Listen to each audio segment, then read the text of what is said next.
The following content may contain visuals that are disturbing, graphic, or sensitive in nature. Viewer discretion is advised. This material is intended for mature audiences and may not be suitable for all viewers. Please exercise caution while watching, and if you find such content distressing, we recommend discontinuing viewing. This disclaimer is provided to ensure awareness and to prioritize viewer well-being. Hello and welcome to this Friday edition of Global Lens on News9 Live with me, Neha Khanna. As always, we have a packed show for you. Let's get started with our big focus, which is the Israel-Hamas war. It is the 77th day of the Israel-Hamas war. According to the Hamas-run Health Ministry, over 20,000 Palestinians have been killed in the Israeli offensive. And according to the US-based Committee to Protect Journalists, or CPJ, the first 10 weeks of this war have been the deadliest recorded for journalists, with the most journalists killed in a single year in one location. Most of the journalists and media workers killed in this war, that's 61 out of 68, were Palestinian. The report says it's particularly concerned about an apparent pattern of targeting of journalists and their families by the Israeli military. 4 Israeli and 3 Lebanese journalists were also killed between 7th October and 20th December. CPJ, a non-profit organization that promotes press freedom worldwide, has said it is further investigating the circumstances of all journalists' deaths.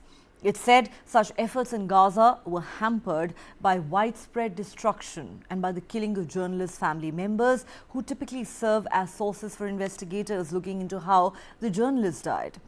Reporting in Gaza has been severely restricted under intense Israeli bombardment, with repeated communication blackouts and a lack of food, fuel and housing. Foreign journalists have not been able to independently access the Gaza Strip for most of the war. Sherif Mansour, CPJ's Middle East and North Africa program coordinator, said the Israel-Hamas war is the most dangerous situation for journalists that we've ever seen, and these figures clearly show that. The Israeli army has killed more journalists in 10 weeks than any other army or entity has in any single year. And with every journalist killed, the war becomes harder to document and to understand. A report in May by CPJ found that Israeli soldiers had killed at least 20 journalists in the last 22 years, and none had ever been charged or held accountable. The Israeli military campaign in Gaza, experts say, now sits among the deadliest and most destructive in recent history. In just over 2 months, the offensive has wreaked more destruction than the razing of Syria's Aleppo between 2012 and 2016, Ukraine's Mariupol proportionally, the Allied bombing of Germany in World War II. It has killed more civilians than the US-led coalition did in its 3-year campaign against the Islamic State. The Israeli military has said little about what kinds of bombs and artillery it's been using in Gaza, but from blast fragments found on site and analyses of strike footage, experts are confident that the vast majority of bombs dropped on the besieged enclave are US-made. They say the weapons include 2,000-pound bunker busters that have killed hundreds in densely populated areas. With the Palestinian death toll in Gaza surpassing 20,000, the international community is calling for a ceasefire. Israel vows to press ahead with the war, saying it wants to destroy Hamas's military capabilities following the terror group's October 7 cross-border rampage that triggered the war, in which it killed 1,200 people and took 240 others hostage. The Biden administration has quietly continued to supply arms to Israel.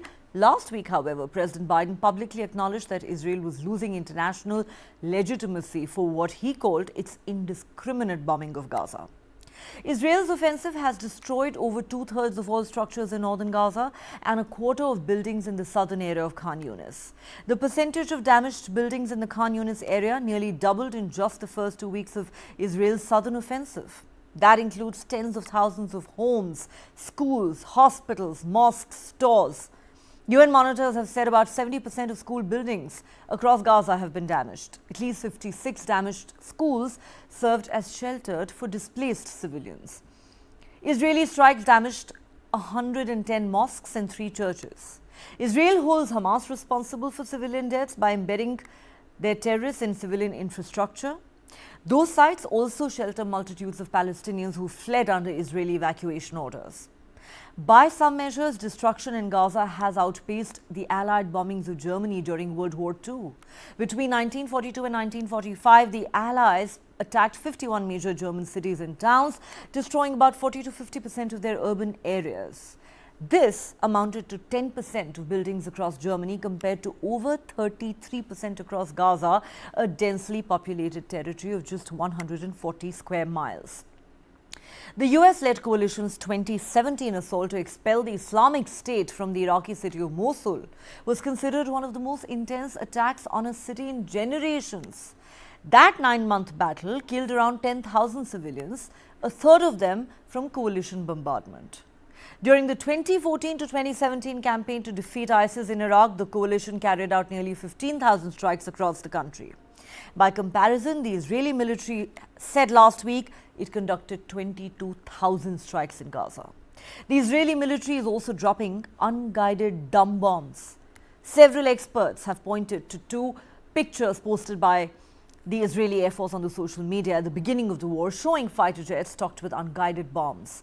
And consider this. More than 500,000 people in Gaza, that's 1/4 of the population, are starving, according to a report by the UN and other agencies.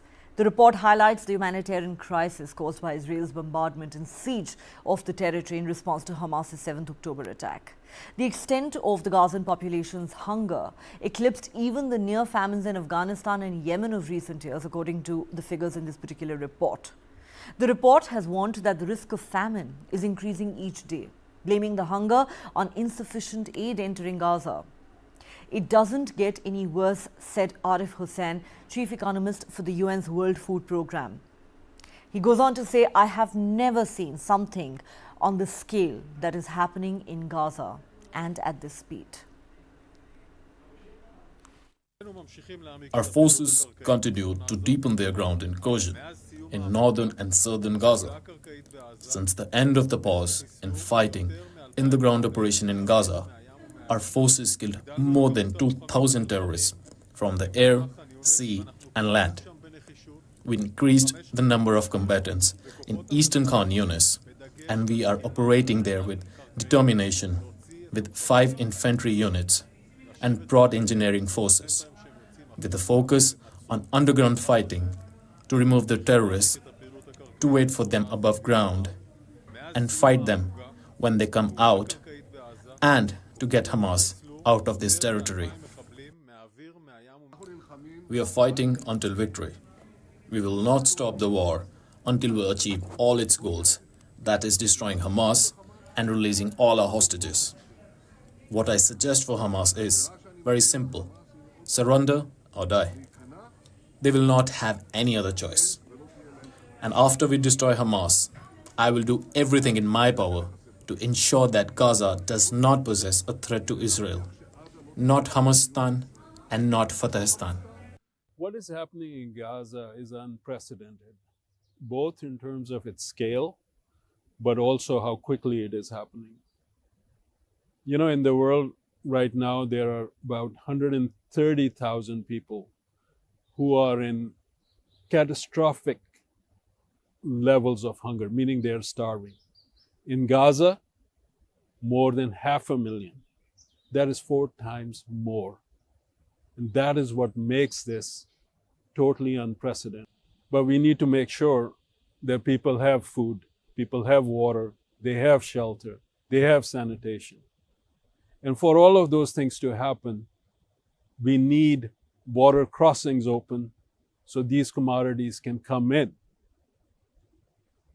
And then we need to make sure that they could reach people, which means we need access pretty much everywhere throughout the Gaza Strip. And that is only possible if there is a humanitarian ceasefire. It's pretty unbearable to see people who are already victims of conflict, who are in what should be a safe place, where they should be able to access care, where they're sitting, waiting to die unless something dramatically changes that will allow them to survive. And that requires safe movement, requires a huge uplift of fuel, requires medicines, medical supplies, human resources. They're starving. They're dying of thirst. Patients were crying out in pain, but they were also crying out for us to give them water.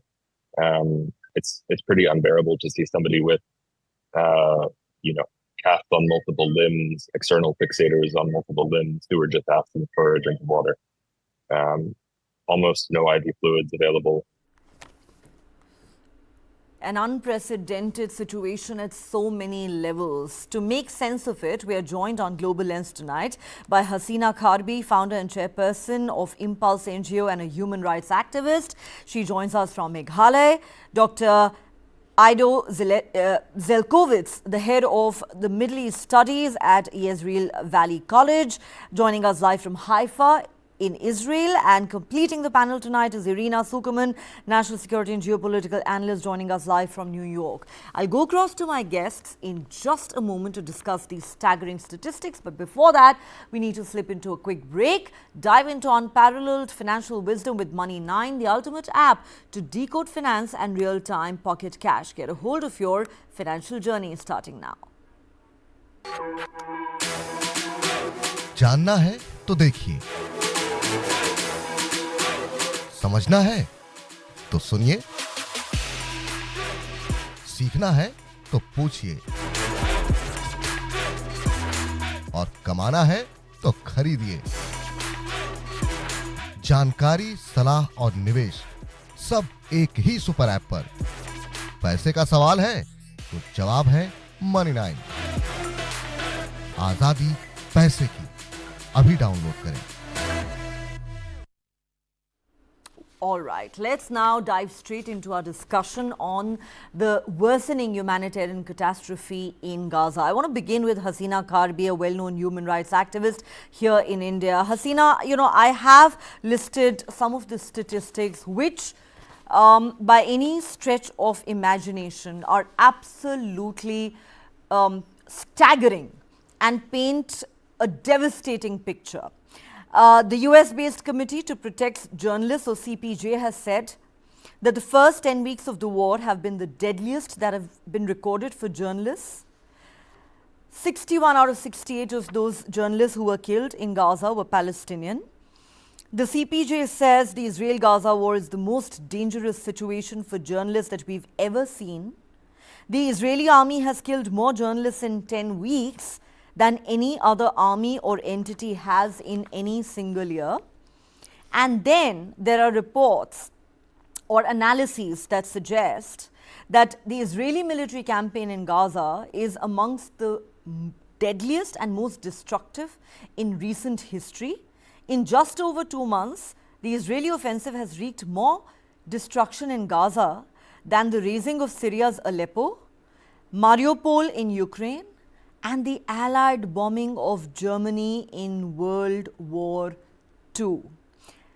In fact, the Israeli offensive has killed more civilians in Gaza than the US-led coalition did in its 3-year campaign against the Islamic State. And we're talking about a 2-month-old war. Your thoughts on these staggering figures, Hasina? Could you please unmute yourself? What is happening at this moment is truly a human right violation in the 21st century. I think as a global phenomena, as everybody is watching the news, it's reading every day, the devastation that's happening every day completely needs the voices from around the world. I think when we talk about the United Nations and the way they are going to be responding to it, I think the world will have to come together to ensure that children and women who are completely in a situation where their rights are completely violated. I mean, if you're looking at the food, the needs for food, hunger is one aspect of rights that requires immediate interventions. And what is happening out here is devastating to see, that the number that is increasing every day, but the response is still very staggering from around the world.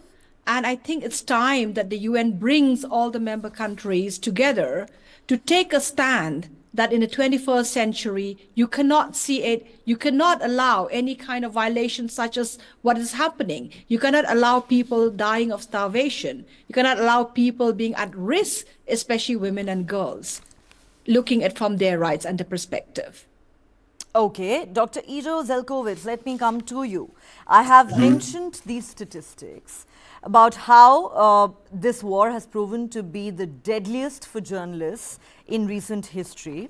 Experts believe it has been most destructive in terms of the number of civilian casualties compared to almost in every other war that we've seen in decades, not just in years. And one more statistic that I want to share with you and the viewers, that more than 500,000 people in Gaza, that's 1/4 of the population, are starving according to the UN, and that the extent of the hunger among the population is worse than the famines that we've seen in Afghanistan and Yemen in recent years. The risk of famine in Gaza is increasing every day. The UN World Food Programme says it doesn't get any worse. We've not seen something on this scale and at this speed anywhere else. So my question to you is, how much worse do you think it is going to get for the people of Gaza before they get any kind of respite? Yes, we've heard those arguments that Hamas is to blame, Hamas started this war, we must finish, as in Israel must finish this war by finishing off Hamas, this, that and the other. But while Hamas is a terror organization that cares neither about Israeli lives nor, I dare say, about Palestinian lives, Israel is a civilized liberal democracy which is expected to do better than a terror organization. But look at these statistics. They're telling.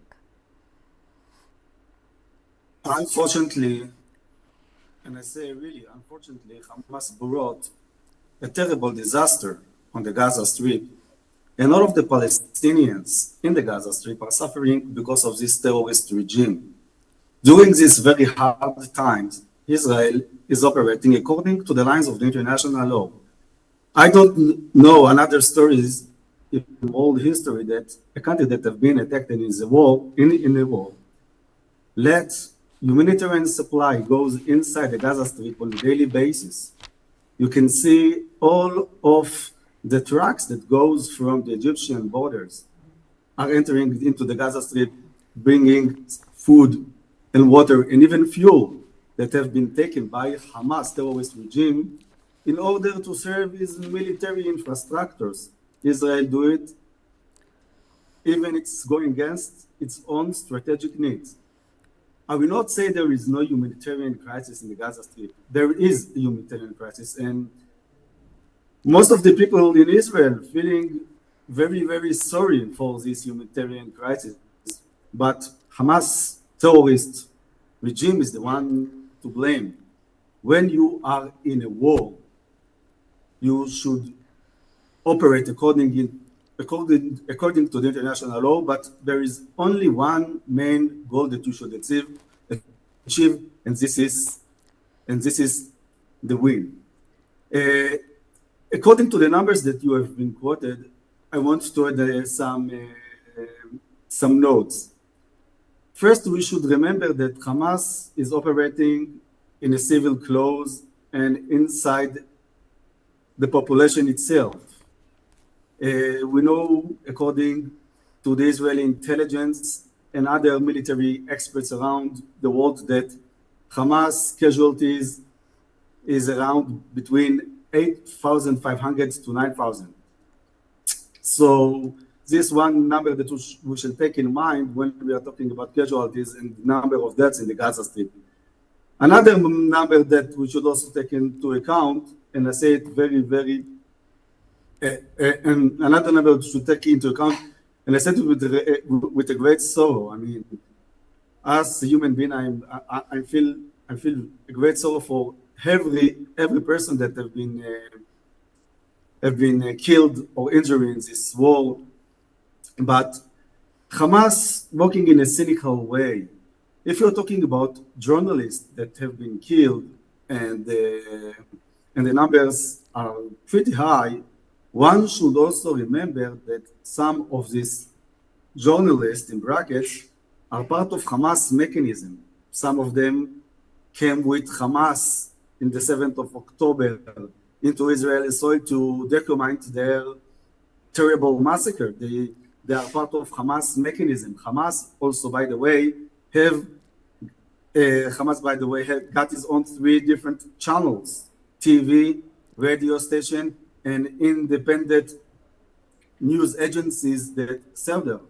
So those journalists, some of them, not all of them, but one must also remember, with all the respect I said it, that some of the journalists that have been killed found their death actually when they served the true master, Hamas.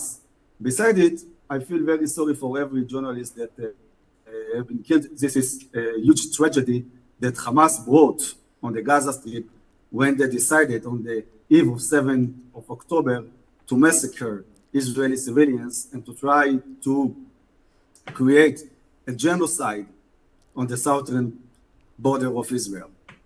You know, I, of course, agree wholeheartedly that what the Hamas terrorists did on the 7th of October was absolutely horrific. They butchered 1,200 Israelis in the most brutal manner possible. However, 2 wrongs don't make a right. You know, if we talk about 1,200 Israeli lives versus 20,000 Palestinian lives, I mean, the question that many will ask is, if Israeli lives matter, so should Palestinian lives.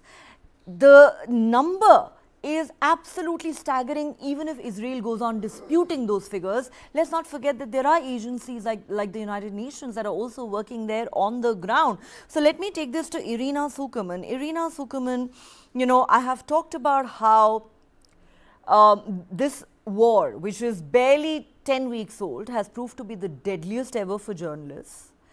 It's proved to be the deadliest war in recent global history, worse than the Allied bombing of Germany in World War II. And a vast majority of Gazans are on the verge of starvation. There might be a famine in the Gaza Strip soon. The UN World Food Programme says we've not seen anything like this before. And no matter how much Israelis dispute these figures, 20,000 people dead and counting. My question simply is, Irina, whatever the stated objective of Israel, and we know what happened on the 7th of October, how much longer do you think Israel will be able to justify this military campaign, which has already taken the lives of over 20,000 Palestinians, as some believe, in revenge for 1,200 Israeli lives? Why do Palestinian lives not matter? Thank you very much. And I'd be the first to say that Palestinians' lives very much matter, and it is unfortunate that they're being used as pawns by Hamas, but not only by Hamas, but by the choir of amplifiers of Hamas propaganda, which actually prevents Palestinians from getting the help that they need. Any humanitarian report is only as good as its sources and the credibility of the organizations that put them out. So let's look at the report that you've cited. First, it relies heavily, I would say completely, on Hamas-produced figures. As we have discussed many times before, Hamas is not a credible source of information about figures because it has every incentive to grossly inflate numbers. It has absolutely no way of verifying the number of deaths as quickly as it claims as it does, and it's almost inevitably claims that 99% of those killed are women and children, which is simply impossible. As we have heard from the previous guest, thousands of fighters have been killed as well. We also know that Hamas has been deliberately not wearing uniforms in Gaza, so it is impossible to distinguish between civilians and fighters much of the time. The second issue comes to the credibility of the Committee to Protect Journalists, and I would say that this is an organization that has not provided any evidence of Israel's deliberate targeting of journalists or their families. So without evidence, we cannot evaluate how much of it is unfortunate coincidence and how much of it is actually deliberate operations by Hamas to inflate their figures. Furthermore, Committee to Protect Journalists has a record of bias, not only towards Israel, but towards other issues. They were involved in the production of a documentary called The Dissident, which told the story of Jamal Khashoggi. And a large part of the documentary relied heavily on accounts by the Turkish intelligence, which was accused of covering up, of knowing of what was going on and not getting involved. A Committee to Protect Journalists that had whose responsibility it is to question countries with a record of targeting journalists, such as Turkey, not only cooperated with Turkish intelligence, not known for its humanitarianism, but actually allowed a conflicted actor to play a role in a huge controversy involving the life of someone they elevated to the status of a journalist, in their own words. So this is an organization with a record of working with incredible actors to produce outright propaganda. So in this instance, I would also not take their comments seriously. Third, who are the journalists who have been killed? It's not only that they were part of Hamas apparatus, it's that many of them belonged to Al Jazeera, which is a Qatar-funded state media apparatus with a long history, not only in Israel and Gaza, but in other places around the world, such as Afghanistan, of deliberately using journalists as operatives to carry information, intelligence information. Irina, are you seriously suggesting that Al Jazeera journalists have been working at the behest of terror organizations and therefore they deserve to die? They don't deserve to die, but they have been maliciously used by their organizations. And there have been reports from former journalists accusing Al Jazeera of putting the lives of these journalists in danger and using them as political operatives. Many of these journalists are not, most of these journalists are not Qatari. They're Palestinian, Lebanese, Syrian, Egyptian, and so forth. These are people from poor families who rely on their income to support them. But Al Jazeera leaves them with no choice but to place their lives in danger and act as political operatives in zones of conflict. You know, I can understand you accusing Al Jazeera of a certain political bias, but to accuse their journalists of acting as political operators for a terror organization, I think that does sound a bit extreme, especially when we're talking about people who've died. Well, it's not. There's unfortunately a record of it, which is why Israel is actually on the verge of banning Al Jazeera in its own territory, and there's been exposures and investigations by the US government and by former Al Jazeera journalists themselves. Okay, Irina, frankly, none of that really justifies the killings. I think we can all agree on that. I need to take a quick break. I'll request my guests to stay on with us. Don't go anywhere. On the other side, we'll continue with this discussion.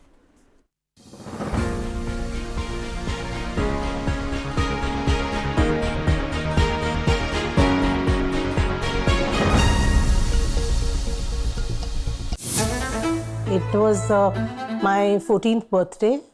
On birthday, daughter waits for missing father. He was carrying a cake for his daughter. 49-year-old Birmingham-based Indian diplomat vanishes. He was grabbed and bundled into a car by 4 assailants. KLA claims responsibility. Demands Kashmiri separatists. Maqbool Bhatt's release. Goli maro, aur phek do. And within 3 days, they shot him dead. Abducted diplomat. Found murdered in Leicestershire. I said, who ordered to kill him? To me, he said, yes, I ordered it. And he never came home.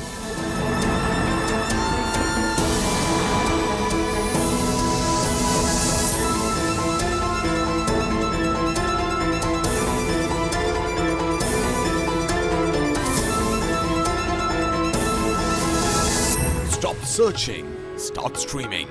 Download the world's first news OTT, News9 Plus, ahead of the curve. Pakistani spy agency ISI's sinister plan to target India.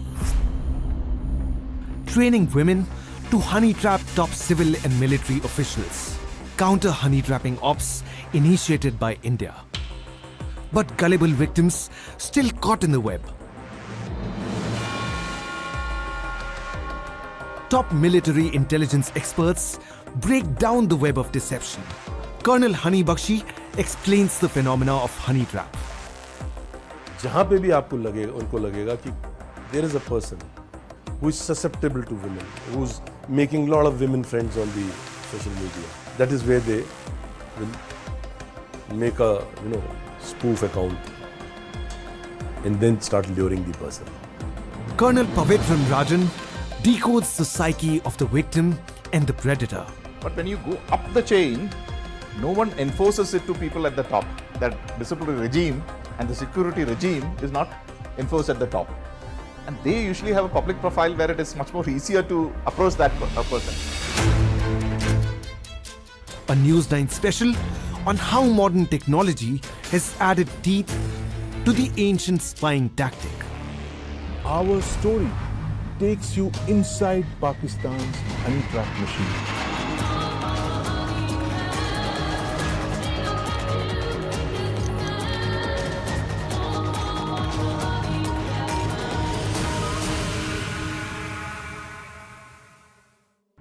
This and more, streaming on world's first news OTT, News9 Plus. Download now.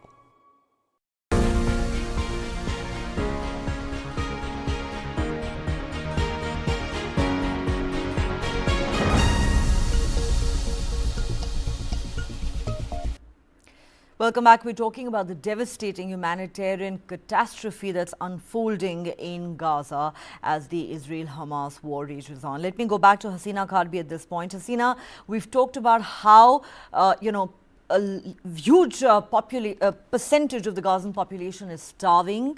There may be a famine soon. More than 20,000 Palestinians killed. Large parts of Gaza razed to the ground. A big fear of disease spreading and no end in sight to this war. What do you make of the fact that despite, the protests across the world, the growing criticism and condemnation of Israeli action and repeated calls for a ceasefire, Israel says it will press ahead with its military campaign? What do you make of that? I think that is completely genocide, It's a completely all out that they will really participate in a genocide by giving a statement like that. But at the same time, I think while we all are, our previous panelists was debating about the source of data, the source of information, and the source of who is acting on whose behalf. But I think people like all of us who have our voices to be heard globally, we really need to look at that every life matters. So when we use the word every life matters, starvation and hunger is a human right that needs to be addressed. It cannot be dismissed at this point of time in the pursuit of data or in the pursuit of whose information is correct. While we also having to see the death of many journalists. It is the voices, of the journalists that is also making the world aware of what's happening in the situation that it is today. Rather than debating on that, it is time that the world come together in a situation like this and take action that requires the participation of negotiating peace at this point of time. Hasina, sorry for interrupting you. Since you're talking about the role of the international community, I want to ask you this question before I go across to my Israeli guests. Haven't we witnessed a complete failure of the international community in preventing or even containing this humanitarian catastrophe and a spectacular failure of the United Nations? It is. I think the United Nations has to really look inwards in terms of its processes, its responses, and also needs to see what are the other needs that needs to actually intervene at this point of time? Do they have to get all the member states around the world to put their foot and to put their participation together? Because as an institution, it cannot just report people starving or people are not having food. There's a starvation, it's a genocide happening.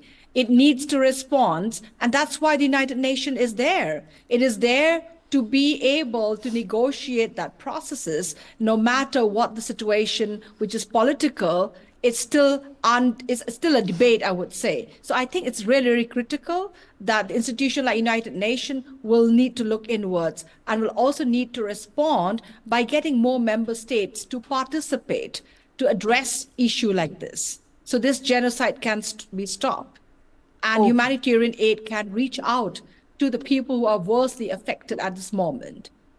Humanitarian aid is woefully short in Gaza. And some strong words from Hasina. So let me take this to Dr. Zelkovitz. Dr. Zelkovitz, you and other Israelis refer to what Hamas did on the 7th of October as a genocide. But there are many around the globe today, including your fellow panelist Hasina, who call Israeli actions in Gaza a genocide, ethnic cleansing, and an annihilation of the Palestinian people. So my question to you simply is this: how much longer, given how isolated Israel seems to be today internationally, given the growing criticism and condemnation, how much longer do you think Israel will be able to justify its actions in Gaza? Because not many people are buying your explanations anymore. First, I'm not trying to sell any explanations, okay? I'm not doing public diplomacy, I'm an expert. The facts are very, very clear. Israel lets every day more than 100 to 220 trucks to go inside the Gaza Strip from the Rafah crossing border, giving the Palestinians, centering the Palestinians to the civilians over there, some food, water, and even fuel. Hamas takes some of the food, some of the fuel, and do whatever they want of them. Secondly, there is no genocide. Israel is now in a military campaign with one main aim: to put an end to the world evil of Nazi jihadis, Hamas activity. And like we know, Israel is working according to the international law. I'm very sad to hear the Hasina analyzing, but I must clarify one thing. The world shows some empathy to Israel after the 7th of October, when Hamas terrorists came and raped women, killed babies, and killed fathers in front of their kids. The world have empathy and sympathy for the Jewish people when they are killed. I don't want the world's sympathy. I want the enemy to learn a lesson that he will never try to kill my family again. Crystal clear. While I'm fighting as a state, I'm doing it according to the international law. There is no genocide in the Gaza Strip. This is a lie. There are 20,000 people that have been killed according to Hamas. That until now, like I said, at least between 8,500 to 9,000 of them are Hamas terrorists. And I want also to elaborate on another point. You know, Hamas saying that Hamas actually said that there are at least 6,500 youngsters that have been killed. Well, in Hamas military wing, you can find 17 years old terrorist, 16 and a half years old terrorist that holding his gun and fighting the Israeli army. After those terrorists, which are under 18, have been killed, they have been counted by Hamas as kids. Another point that I also want to elaborate on it as expert about Hamas data is that when they are talking about women that have been killed, and I really want to say before I'm analyzing anything that I'm very sorry for any unarmed and uninvolved persons that have been killed in this war. Okay, but there are also some women that are part of Hamas mechanism. Some of them are fighting against Israel. Some of them served as guarded in Hamas hiding places when they hold Israeli kidnapped civilians. Hamas terrorist organization is using in a cynical way women and under 18 youngsters in order to achieve his military gains. This is the enemy that Israel is facing. And on the issue of starvation, well, I'm in a war. Should I supply my enemy with food? The answer is no. According to the international law, Israel lets trucks full with humanitarian aid to enter the Gaza Strip. This is the minimum that Israel should do, and we are doing it. Even it harms the strategic needs of the army. We are doing it because we have to obey the international law. But once again, Israel is in a war, and when you are in a war, you should do everything in order to gain your goals. And I think that in the end of this war, the Palestinians also, some of them at least, will say thank you to Israel for freeing them from the freeing them from the terrorist regime of Hamas. Hamas brought a huge tragedy to the Gaza Strip, a huge tragedy, and I'm feeling very sorry for the Palestinians that are suffering from this tragedy. 1.7 million that have been evacuated from their homes should say to Hamas, or should ask Hamas leaders that should ask Hamas why they brought this tragedy upon them. And by the way, you feel sorry for them? Yes. By the way, where is Hamas leadership? Why they are not speaking with their own population, and why they're not answering the population of Gaza for these questions? Where is the leadership of Hamas? Certainly have no sympathy. I certainly have no sympathy for the Hamas terrorists. But you know, when you say that the Palestinians should tell Hamas to stop, let's not forget Hamas is a terror organization that does not care even about its own people. But I need to wrap up this discussion. Irina Sukuman, last word to you. Whatever Israel's justification for this ongoing onslaught may be, how do you think history will judge Israel? Because many believe it won't be judged very kindly.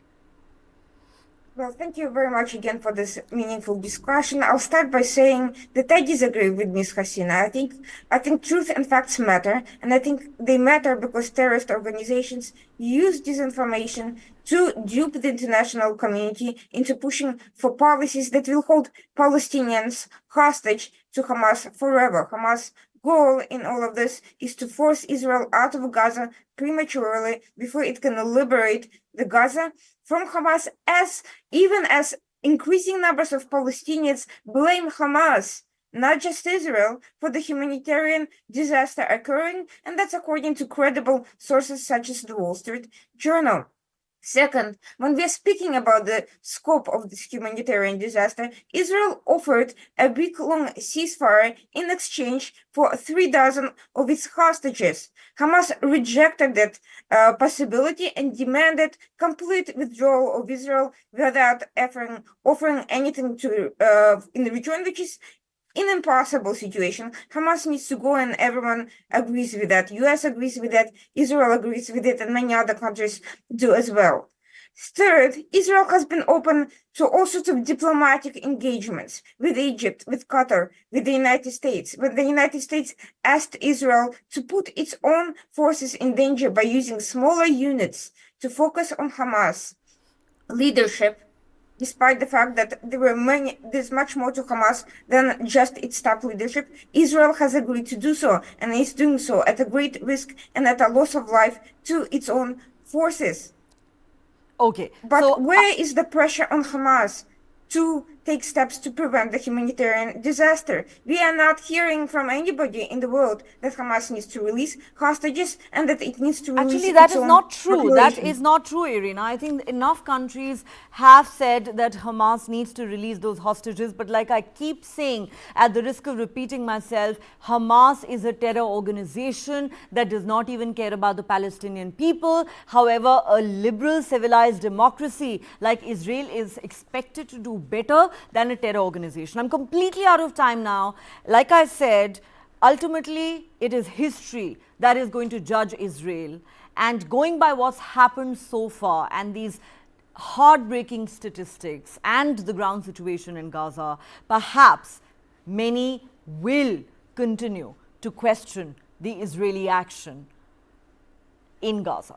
On that note, Hasina Kharbi, Dr. Ido Zelkovitz, Irina Sukuman, thank you very much for joining me on this show. Thank you so much for your time. All right, let's now shift our focus away from the Israel-Hamas war and let's get you the big story from Europe. A 24-year-old Czech student unleashed terror at his university in Prague, leaving behind a trail of tragedy. A horrific event unfolded as the shooter, armed with an arsenal of weapons, began his rampage. The day turned into a nightmare as 14 lives were lost and 25 others were left wounded in the country's worst mass shooting ever. Czech Republic President Petr Pavel has declared a day of mourning on the 23rd of December to honor the victims. The police have uncovered a large cache of weapons at the university, shedding light on the premeditated nature of the attack. The shooter was a high-achieving student with no prior criminal record. The gunman is also suspected in the killing of another man and his 2-month-old daughter, who were found dead last week in the woods in a village outside Prague. Shortly after, the shooter's father was found dead. The police evacuated the Faculty of Arts building at Prague University, where the shooter was due to attend a lecture, but then were called to the faculty's larger main building, arriving within minutes of the shooting. The police president said unconfirmed information from an account on a social network that the shooter was supposedly inspired by one terrorist attack in Russia in the autumn of this year. We are also asking all citizens of the Czech Republic on December 23rd, the day of national mourning, at 12 p.m. to pay respect to the victims by holding 1 minute of silence. We've asked local officials to facilitate the appropriate steps to commemorate this day of national mourning. We've also asked people to ring the bells at 12 p.m. across the entire Czech Republic, so that through all these actions, we could pay respect to the victims.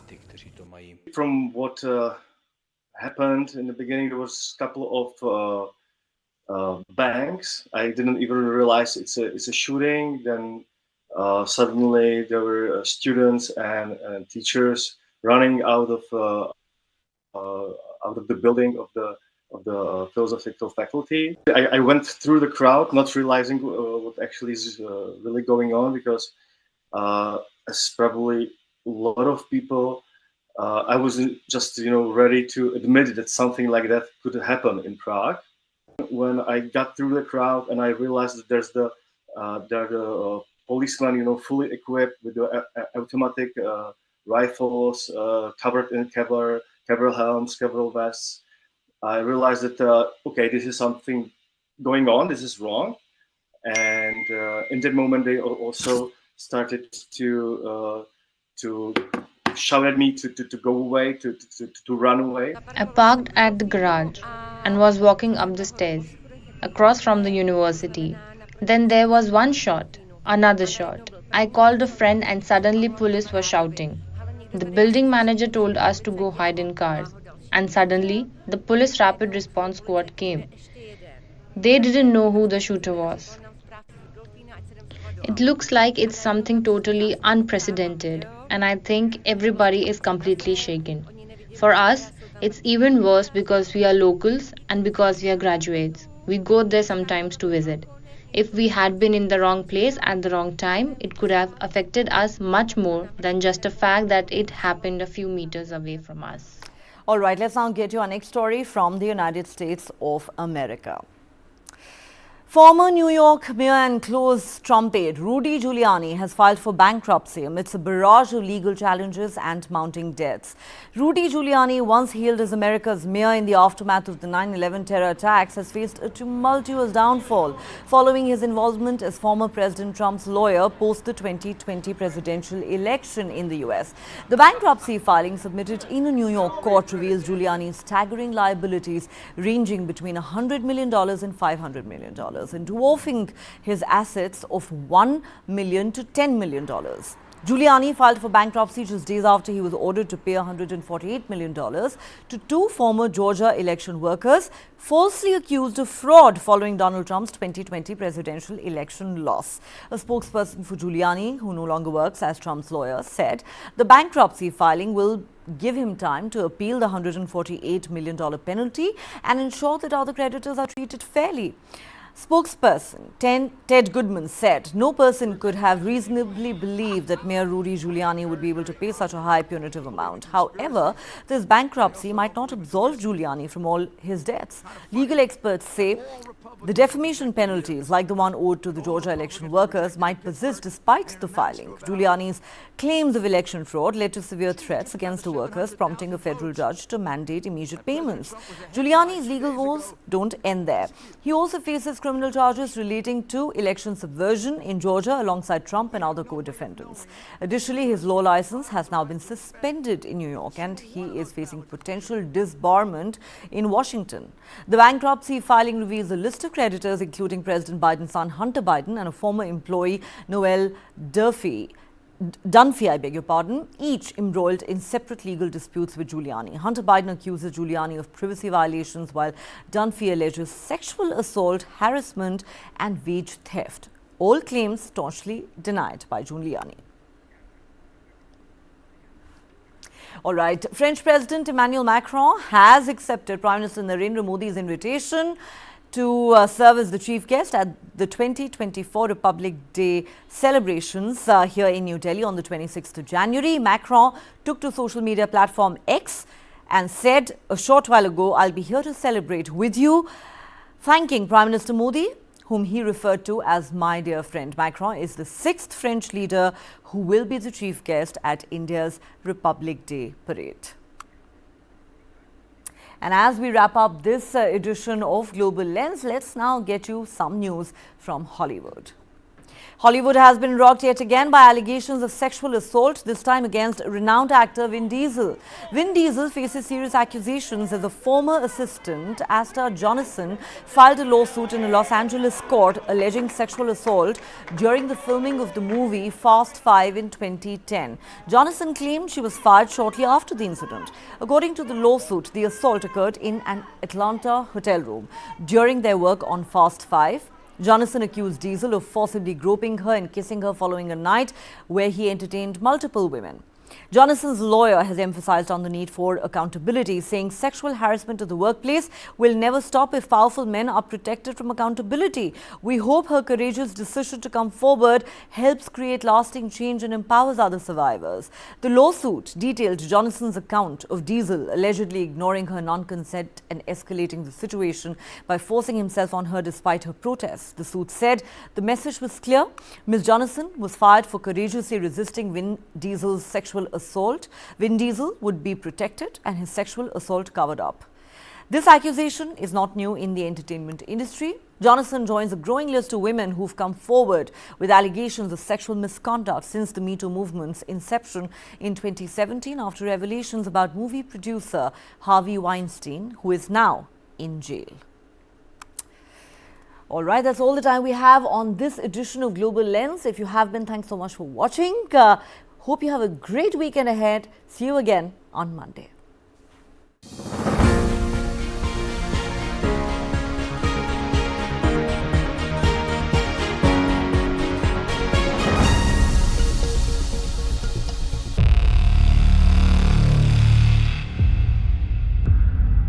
वर्ष 2070 तक Bharat net zero का लक्ष्य हासिल करेगा.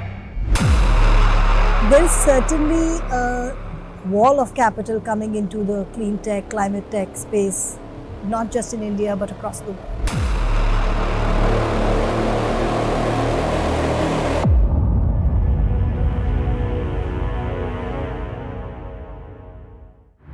This and more, streaming on world's first news OTT, News9 Plus. Download now. तो जब हम करेंगे तो पता लग ही जाएगा। सलमान खान का करेंगे, मारेंगे, जोधपुर में मारेंगे तो पता लग जाएगा। This is someone who is sitting